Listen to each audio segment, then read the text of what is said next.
estávamos falando sobre aqueles termos, aquelas frases que são arrebatadoras em um certo momento, tipo, eu tô maluco, né? Que em Rock Hakusho, inclusive, a gente vê, né? Acho que o mais icônico Ou, desses exemplos é Yu Yu sim. Hakusho. E só que elas passam, né? Elas passam, uma nova geração aparece, e hoje com a internet elas passam até muito mais rápido do que antigamente, né? Tem frases que 6 meses depois ninguém lembra mais o que ela significava. E às vezes elas são usadas, né, nos mangás, nos filmes, nos animes. Vocês costumam usar nas obras, e como que vocês veem essas obras que acabam datando, esses termos que acabam datando a obra? Eu evito, assim, eu não gosto de usar muito meme do momento, assim, porque eu acho que justamente se a pessoa assistir aquilo, sei lá, 2 meses depois, já não vai, talvez não faça muito sentido, sabe? Então eu procuro evitar, pelo menos. Eu não. Eu, enquanto tradutora, não uso por conta disso, né? Porque, assim, eu acho que envelhece muito mal. E pra mim não faz sentido a tradução não fazer sentido daqui a um tempo. Se você pegar a obra e ler e não entender, pra mim já não faz sentido de ter feito aquela tradução.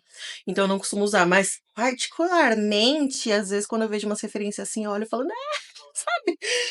Dá uma Nossa, risadinha, né? mas eu não costumo usar porque eu acho que acaba perdendo na qualidade do trabalho. Então eu não costumo usar. Por um lado, não deixa de ser uma nostalgia para quem conheceu, Sim, sim. mas por outro, para quem não conheceu, tá lá. Tipo, idealmente a obra tem que ser igualmente legível hoje e daqui a 50 anos, sabe? Dadas as devidas proporções de mudanças de língua, essa coisa toda, né? Mas, assim, tem que ter um certo padrão de compreensão, assim.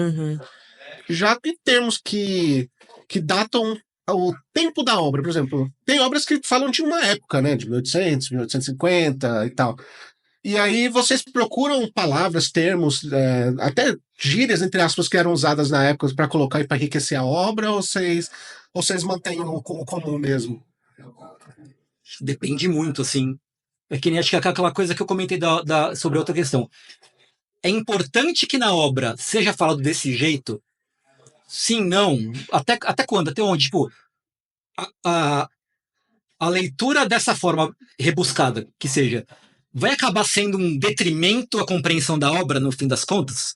Então, tipo, você tem que meio que ir colocando essas coisas na balança, assim, sabe? Sem contar que, assim, se você for escrever, por exemplo, se você fosse traduzir uma obra que é falado em japonês arcaico e fosse usar só português arcaico, você ia ficar completamente maluco. Tem coisas que você simplesmente não ia saber como fazer, sabe? Tipo, também pelo bem da praticidade, da praticidade mesmo, você acaba, tipo, fazendo certas concessões aqui e ali. Até porque, como é que você vai, sei lá, traduzir um negócio de 1800 e sei lá quando pra português, você vai falar, vos mecê? Entendeu? Tipo, qual é o jeito certo? Então, porque, né, não precisa, talvez. Se é uma novela de época, sim, brasileira, tal, né, novela das 6, que é cheia das coisas de época lá, ainda acho que faz sentido. Agora, se escutar um desenho da época do não sei da onde lá, com os samurais lá, né, não... O samurai falando voz me seu. Não orna, né? Não orna. Uma coisa assim, um caso em que realmente você vai procurar fazer uma adaptação mais próxima disso é quando você tá pensando em esse personagem fala com que voz? Tipo, o trejeito, se é um cara que se é um cara mais empinado, ele vai falar de uma forma um pouco mais rebuscada, se é um delinquente, ele vai falar de uma forma mais tal. Aí, tipo, assim, aí você busca falar com as vozes de cada personagem. Tipo, na sua cabeça, quando você traduz, você fala, tipo, esse personagem fala desse jeito aqui. Então, é isso que você faz. Isso eu costumo fazer bastante. Obras que tem muito empresário, colocam um jeito formal, mais formal, assim, de conversar. Só tem adolescente, é mais jeito de adolescente falar. Então, esse tipo de cuidado eu costumo ter e eu acho bacana, né? Assim, porque não adianta colocar os empresários de 40 a mais falando que nem... Tem empresário de 40 a mais que fala que nem os moleque? Tem dentro da obra, tem os empresários que são muito mais formais e tem os empresários que falam que nem moleque, tem essa diferença também. Mafiosos, tem os mafiosos que falam formal, perde a linha, a estribeira, fala gritando, né? eu faço essa mudança também, costumo fazer. Mesmo porque isso é uma armadilha comum de cair. Porque às vezes, se você tem, por exemplo, que nem a Yukina falou, se tem um adolescente que fala muito formal, ou por outro lado, um mafioso que fala muito.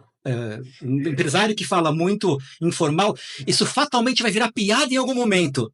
Você tem que ter respeitado essa regra lá Lá atrás atrás, no começo. para você poder captar nela agora, assim. Então, tipo Uhum. assim, cair nesse tipo de armadilha é tão comum, nossa senhora.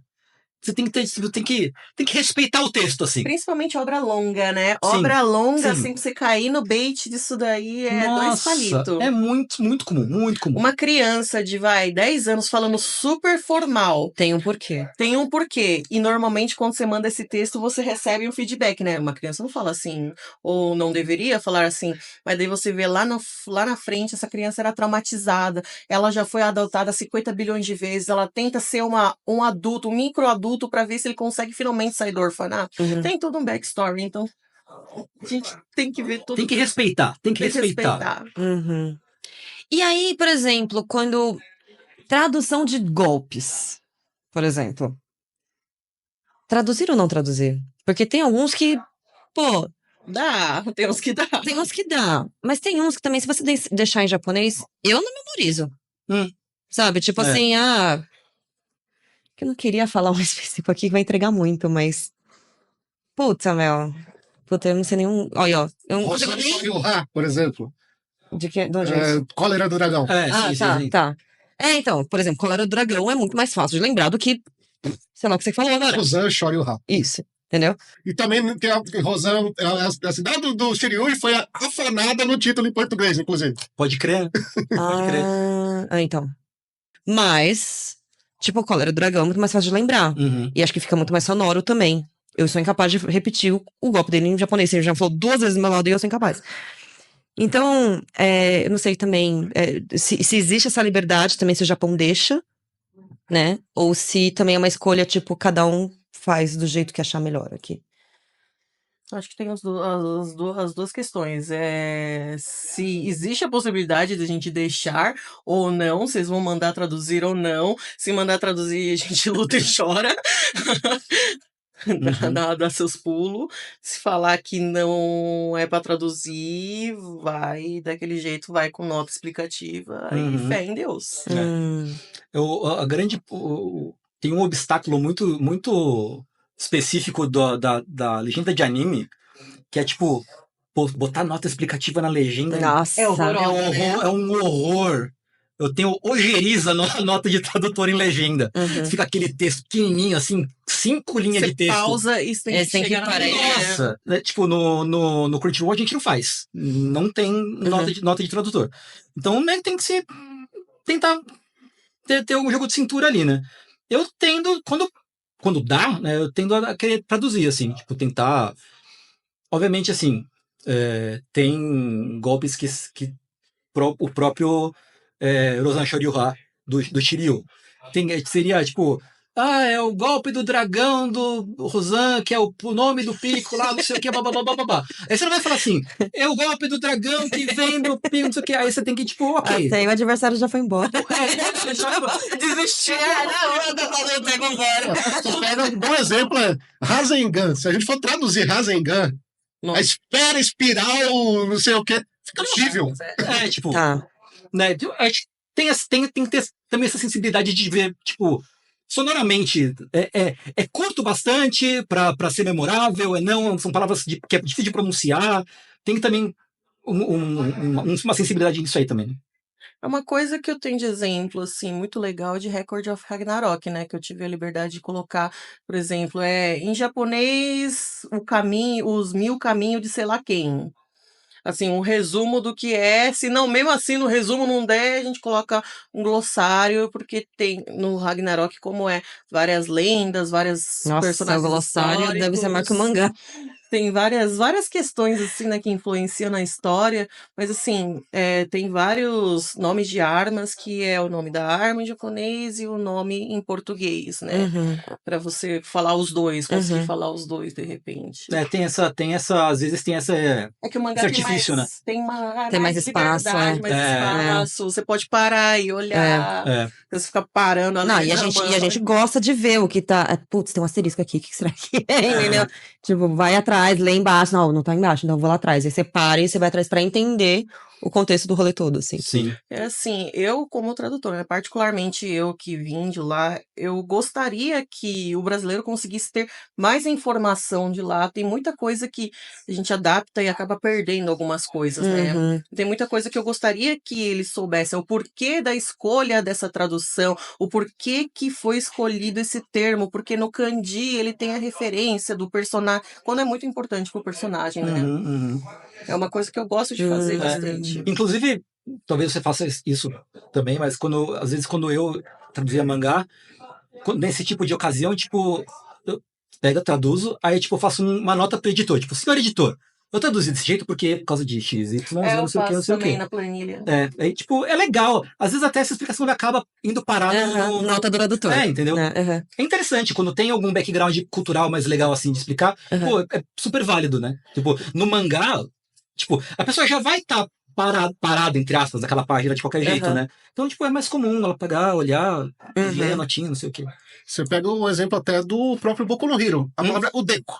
O deco em português ele se perde muito, tanto pro mal quanto pro bem. Quanto a questão de mostrar que é ofensivo, quanto para mostrar que acho que a menininha lá que vira pra ele e fala, não, mas também tem deco também é isso aqui, é legal. E aí ele coloca deco como o nome do herói dele, né? Sim. De herói dele. E isso se perde em português, né? É deco. Aí você teria que tipo, adaptar tudo em volta dele pra fazer sentido na lógica do mangá. E assim, ok, vale a pena eu fazer essa... Eu posso fazer essa concessão ou não posso fazer essa concessão? O quanto isso vai movimentar, quem vai movimentar, onde vai mover. É complicado, não é fácil. Decisão não é fácil. Não é fácil.